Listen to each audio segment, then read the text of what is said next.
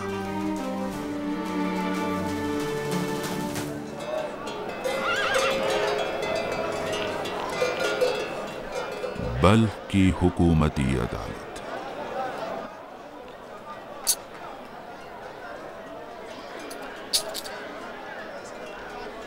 یہ لو۔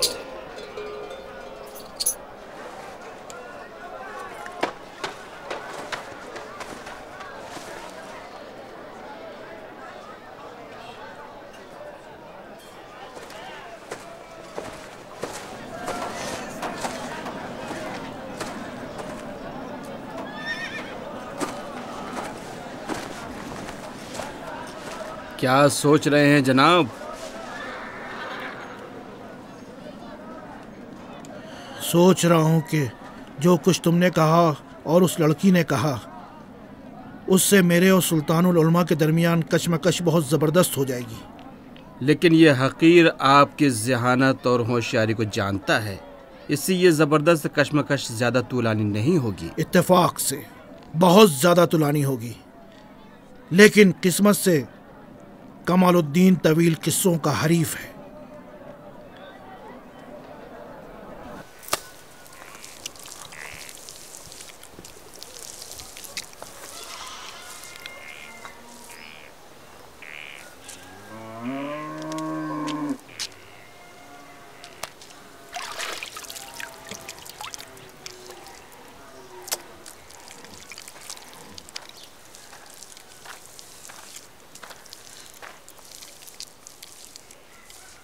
کاکا بولو بیٹے۔ سپاہی کیوں بابا کے سامنے بیچارے ہو گئے اور چلے گئے؟ کیوں لوگ بابا کی بات سنتے ہیں اور ان کی اطاعت کرتے ہیں؟ کیوں بلخ اور خراسان کے لوگ بابا کی اتنی عزت کرتے ہیں اور ان کے سامنے تعظیم کرتے ہیں؟ بتائیے کاکا۔ یہ بھی کوئی پوچھنے کی بات ہے؟ اس لیے کہ بہا ولد سلطان العلماء ہیں۔ اگر سلطان العلماء نہ ہوتے تو ایسا نہ ہوتا، کیونکہ سلطان العلماء ہیں، ایسا ہے۔ درد ہی ہے جو آدمی کا رہبر ہے، جب تک اسے اس کا درد اور کام کی خواہش اندر سے نہ اکسائے وہ اس کام کا ارادہ نہیں کرتا، اور وہ کام اس کے درد کے بغیر میسر نہیں ہوتا، چاہے دنیا ہو یا آخرت۔ ہاتھ نہ لگاؤ، ہاتھ نہ لگاؤ۔ دادی اماں، انگور کے سوا تمہیں کیا چاہیے؟ بابا کی بات اتنی کیوں مانی جاتی ہے کہ سپاہیوں پر بھی قابو ہے؟ اپنا ہاتھ ہٹاؤ۔ بتائیے نا، کیا چاہتے ہو؟ کیا بابا اتنے زیادہ طاقتور ہے کہ کوئی ان کے فرمان سے روگردانی کی جرأت نہیں کر سکتا؟ اس لیے بہاولد ایک مرد ہے، ایک مرد کو ایسا ہی ہونا چاہیے۔ انگوروں کا ہاتھ نہ لگاؤ۔ مرد کو اس طرح محکم بات کرنی چاہیے کہ کوئی اس کی نافرمانی کرنے پر قادر نہ ہو۔ نیچے رکھ دو جلال الدین۔ تو کاکا ایسے کیوں نہیں ہے؟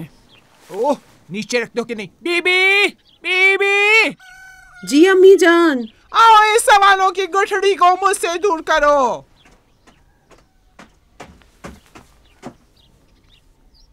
ادھر آؤ جلال الدین۔ جاؤ یہاں سے۔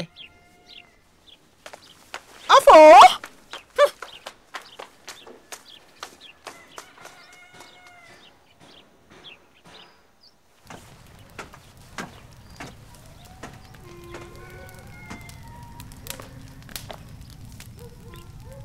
انگور انگور تکلیف، انگور انگور بھوک۔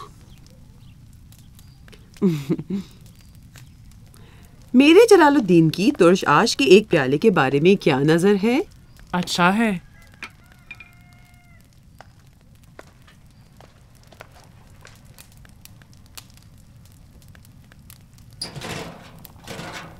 مجھ سے پوچھو۔ اماں۔ جی بیٹا۔ بابا کی بات اتنی کیوں مانی جاتی ہے؟ اتنی طاقت انہوں نے کہاں سے لی ہے؟ ان کی بات اتنا اثر کیوں رکھتی ہے؟ جب وقت آئے گا تو بتا دوں گی۔ نہیں، ابھی بتائیے، ابھی بتائیے۔ تم بتاؤ، تم بتاؤ، اس سوال پر اصرار کیوں کر رہے ہو؟ میں بابا جیسا طاقتور بننا چاہتا ہوں۔ میں چاہتا ہوں سب کو حکم دوں۔ میں نہیں چاہتا کہ کوئی بھی سپاہی مجھ پر غلبہ پائے۔ میں چاہتا ہوں کہ دنیا کے سب مردوں سے اوپر رہوں۔ بتائیے اماں۔ کیا تم نے اب تک اپنے بابا کے لبوں کو قریب سے دیکھا ہے؟ غور اور توجہ کے ساتھ ان پر نگاہ کی ہے؟ بہاولد کی طاقت اس چیز میں ہے کہ جو ان کی زبان پر ہے۔ تم نے سنی ہے؟ نہیں، صرف دیکھا ہے کہ ان کے لب ہلتے ہیں۔ تمہارے بابا اکثر دن میں روزے سے ہوتے ہیں، راتوں کو کم سوتے ہیں اور قرآن شریف کی آیات کی تلاوت کرتے ہیں، نوافل پڑھتے ہیں اور بہت زیادہ دعائیں کرتے ہیں۔ تمہارے بابا اپنے حالات کا بہت زیادہ خیال رکھتے ہیں کہ کہیں کوئی غلط قدم نہ اٹھا بیٹھے یا کسی کو تکلیف نہ پہنچا دے۔ ادھر آؤ۔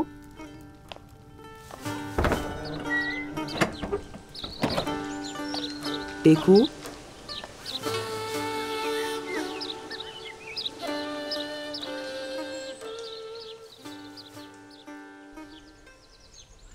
اگر کوئی کسی کے بارے میں اچھی بات کرتا ہے تو اس کی نیکی اور بھلائی اس کی طرف پلٹ کر آتی ہے، اور در حقیقت وہ اپنی تعریف و ثنا کرتا ہے۔ گویا ایسا ہی ہے جیسے کوئی اپنے گھر کے گرد گلستان بنائے اور تلسی چمیلی اگائے، جب بھی دیکھے پھول چمیلی نظر آئے، سبحان اللہ، سبحان اللہ، وہ مستقل بہشت میں ہے۔ چونکہ اس نے لوگوں کو اچھا کہنے کی عادت اپنا لی، چونکہ وہ کسی کی بھی بھلائی میں مشغول ہو گیا تو وہ اس کا محبوب ہو گیا، اور جب اس کی یاد آتی ہے تو محبوب کی یاد آتی ہے، اور محبوب کی یاد گویا گل و گلستان ہے، تسکین روح ہے۔ سبحان اللہ، سبحان اللہ، سبحان اللہ، سبحان اللہ، سبحان اللہ، سبحان اللہ، سبحان اللہ، سبحان اللہ۔ تیمور چین کے بیٹے چنگیز کی جانب سے ایران کے سلطان محمد خوارزم کے نام سلطان سے کہتا ہوں کہ اترار شہر کے حکمراں غائر خان نے جو کچھ کیا ہے وہ قبیح اور نفرت انگیز تھا۔ ہمارے درمیان جو محبت کی بات ہوئی تھی اس کی بنا پر میں آپ سے تقاضا کرتا ہوں کہ غیر خان کو فوراً ہمارے ایلچی اور اس کے ساتھیوں کے حوالے کر دیں کہ اس کے بغیر دونوں حکومتوں کے درمیان دوستی کا معاہدہ ختم ہے۔ چنگیز خان کو اپنی اس گستاخی کا خمیازہ بھگتنا ہوگا۔ قبل عالم فراموش نہ کریں کہ چنگیز نے اپنے گزشتہ خط میں آپ کو مشرق کا بادشاہ اور اپنا سب سے عزیز بیٹا کہا تھا۔ کیا کہہ رہے ہو دیوان بیگی؟ شاعری کر رہے ہو؟ میں سلطان کو چنگیز کا گزشتہ خط یاد دلا رہا تھا، اس خط میں کہ جو چنگیز نے مصالحت اور امن کے لیے بھیجا تھا، اور یہ کہ جو آج ہمارے پاس پہنچا ہے غیر خان ہے اور منگول تاجروں کا قتل۔ غیر خان نے سلطان کے حکم پر عمل کیا۔ وہ تاجر نہیں تھے، جاسوسوں کا ایک گروہ تھا۔ اگر اسی روز کے جب چنگیز نے مصالحت کی آڑ میں سلطان کو اپنا بیٹا کہا تھا اور ان کی تحقیر و توہین کی تھی، اسے دندان شکن جواب دیا گیا ہوتا، تو آج اتنی گستاخی سے ہم سے اترار کے حاکم کے مانگنے کا مطالبہ نہ کرتا۔ خدا کی قسم اس تلوار سے اس کے ٹکڑے ٹکڑے کر دوں گا۔ سلطان کو ایک ہاتھ میں آگ رکھنی چاہیے اور دوسرے ہاتھ میں پانی۔ یہ شر و فساد ختم ہونے والا نہیں ہے۔ کس طرح؟ خوارزم شاہ کے سرحدی محافظ کو خیمے میں رہنے والے اس منگول کے حوالے کر کے؟ یعنی سلطان خوارزم کے سامنے کچھ بیابان گر وحشی اپنی بات منوا لیں؟ ہاں، یہ ہے سرزمین ایران کے بادشاہ کے لیے تمہاری مشاورت۔ عظیم خاتون کے اقبال بلند ہو۔ یہ ٹھیک ہے کہ غیر خان آپ کا بھتیجا ہے، لیکن یہ ایلچی نہیں ہے بلکہ یہ لوگ دنیا میں سلطان کی خفت کا پرچار کرنے والے ڈھنڈورچی ہیں۔ غیر خان جو کوئی بھی ہے اس نے سلطان سے یہ عہدہ لیا ہے، اور اگر چنگیز ایک چھوٹے سے سپاہی کو بھی ہم سے مانگتا تو میں تب بھی یہی کہتی۔ چنگیز کے ساتھ کسی بھی قسم کی موافقت خاکساری اور جھکنے کا اعلان ہے، اور دیر نہیں گزرے گی کہ وہ ایک ایلچی بھیجے گا اور سلطان سے حرم سرا کی عورتوں کا مطالبہ کرے گا۔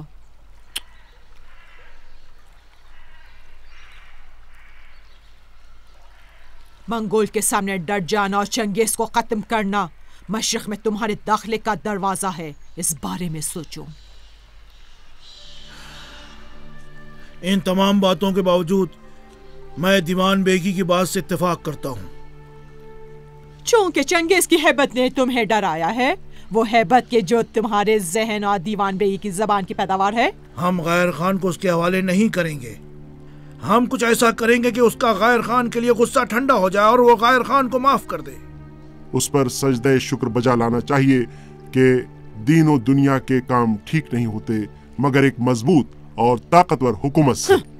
تم سے یہ بات قبول کی جا سکتی ہے کیونکہ جس مقام پر تم ہو اسے زیادہ کی توقع نہیں ہے۔ میں سرزمین کی خاتون اعظم ہوں اور میرا بیٹا سرزمین ایران کا سلطان ہے۔ جو چیز ہمیں پریشان کر رہی ہے اسے تو سمجھ ہی نہیں سکتے۔ جو کچھ آپ کہہ رہی ہیں ماں، بلا شبہ وہ جنگ کی طرف باہیں پھیلانا ہے، بلا وجہ کی جنگ، اور یہ ماں کا بیٹے کے حق میں عناد ہے۔ عناد؟ کون سا عناد؟ یہ سب ہمارے عناد میں، اور یہ ولی عہد اور اس کی بیچاری ماں کہ جو تمہاری بے مہری سے دل برداشتہ ہو کر چل بسی، تم نے ہندوستان، بلخ، سمرقند اور بخارا کی لڑکیوں کی طرف آغوش کھول دی۔ بدحواسی کی باتیں نہ کریں آپ، مجھے جنگ سے نہ ڈرائیں۔ 30 سالہ جنگجوئی کا بار میرے کندھوں پر ہے ابھی۔ تو پھر جنگ کیوں نہیں کرتے؟ اس جنگ پر فخر نہیں ہے، اور میں کینے کی بو چنگیز کے خیمے سے نہیں اسماعیل کے اندر سے سونگ رہا ہوں۔ کسی بھی کامیاب جنگ سے واپسی پر میں نے کبھی بھی آپ میں خوشی نہیں دیکھی۔ آپ مجھ سے اپنے اس بھائی کا بدلہ لینا چاہتی ہیں جس کو اس تخت پر دیکھنا چاہتی تھی، اور اس کے بدلے میں بیٹھ گیا اس تخت پر۔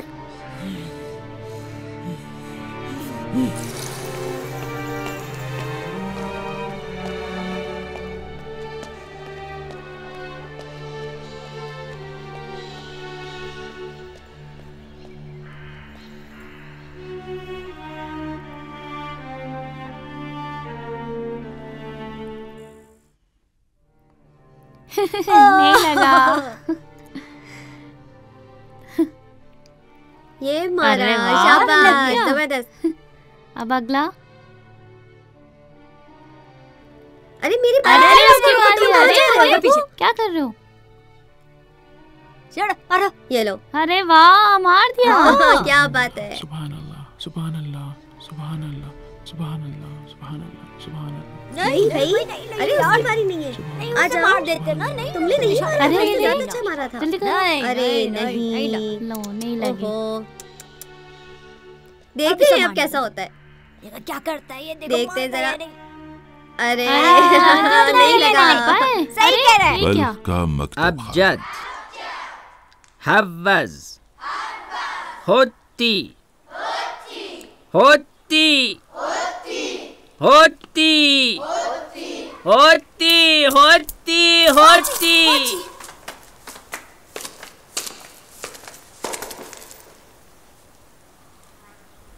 سلام علیکم استاد۔ وعلیکم السلام اپنے بابا کے نور چشم۔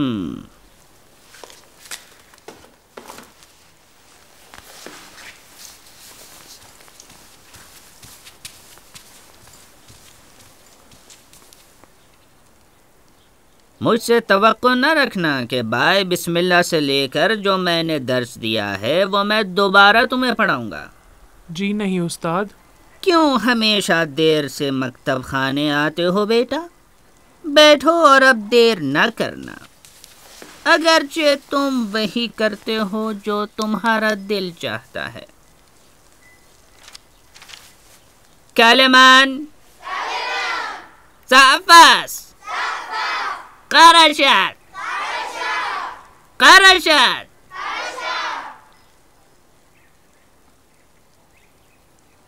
مجھے اتنا غور سے کیوں دیکھ رہے ہو جلال الدین؟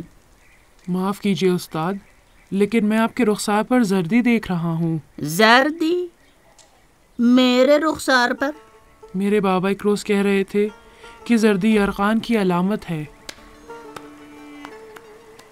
یرقان؟ استاد، آپ کو قے تو نہیں آتی ہے؟ اچھا تو؟ جی آپ کی آنکھیں بھی پیلی ہو گئی ہیں۔ ارے مکتب خانے میں آتے ہوئے آپ کے پاؤں بھی تو لڑکھڑائے تھے۔ شاید چکر آنے کی وجہ سے۔ خدا خیر کرے، یہ تو یرقان کی علامتیں ہیں۔ تم صحیح کہہ رہے ہو جلال الدین۔ استاد کے ہاتھ بھی کانپ رہے ہیں۔ کیوں جلال الدین؟ صحیح کہہ رہے ہو۔ کہیں آپ نے نہار میں روٹی اور گھی تو نہیں کھایا تھا؟ تمہیں کیسے پتا چلا؟ آپ کا ظاہری حال آپ کے اندر کی خبر دیتا ہے۔ آپ کو سر درد تو نہیں ہے؟ ہے۔ 1-2 دن سے پیٹ میں بھی تھوڑا درد تھا۔ یقیناً آپ کی آنکھوں کے سامنے اندھیرا چھا جاتا ہوگا۔ خاموش رہو، ہمارے استاد کی طبیعت آج ٹھیک نہیں ہے۔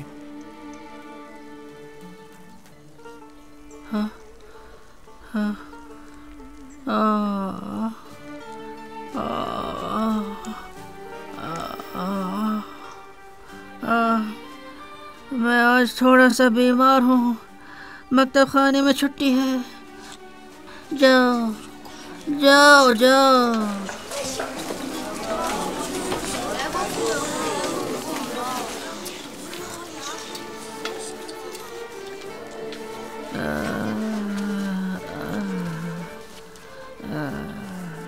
اجازت دیں گے میں بھی چلا جاؤں؟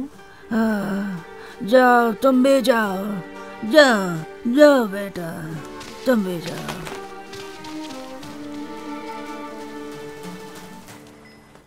بلخ کی جامع مسجد۔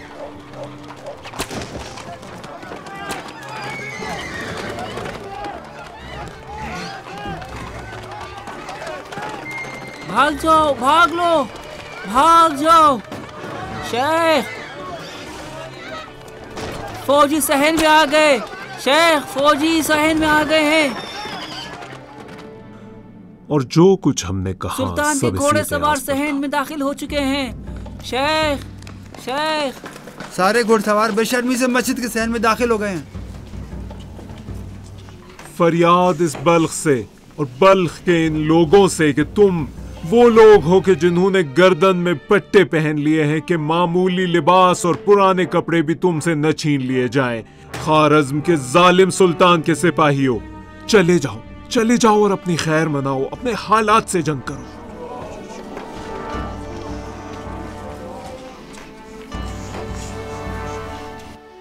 دریائے جے ہون کا کنارہ۔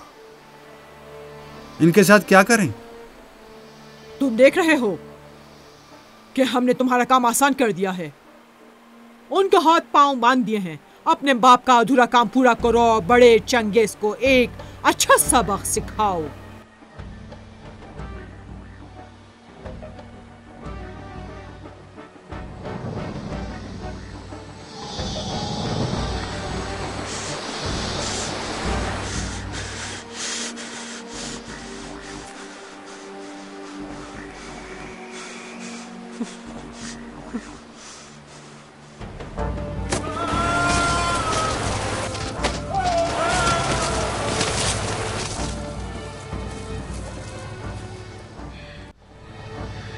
میرے لیے بھی کچھ چھوڑ دیجئے۔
رات طویل ہے، پریشانی کے بغیر مخلوق کے حاجات طلب کرنے اور راز و نیاز کرنے کے لیے، اور دوستوں اور دشمنوں کی زحمت کے بغیر خلوت و سکوت حاصل ہوا ہے، اور حق تعالی نے پردہ ڈال دیا ہے تاکہ اعمال ریاکاری سے محفوظ رہیں۔ اس کی خدمت میں جو پیش کیا جائے وہ خلوص کا مرقع ہو۔ شب تاریخ سفینہ ہے اپنی مرادوں تک پہنچنے کا۔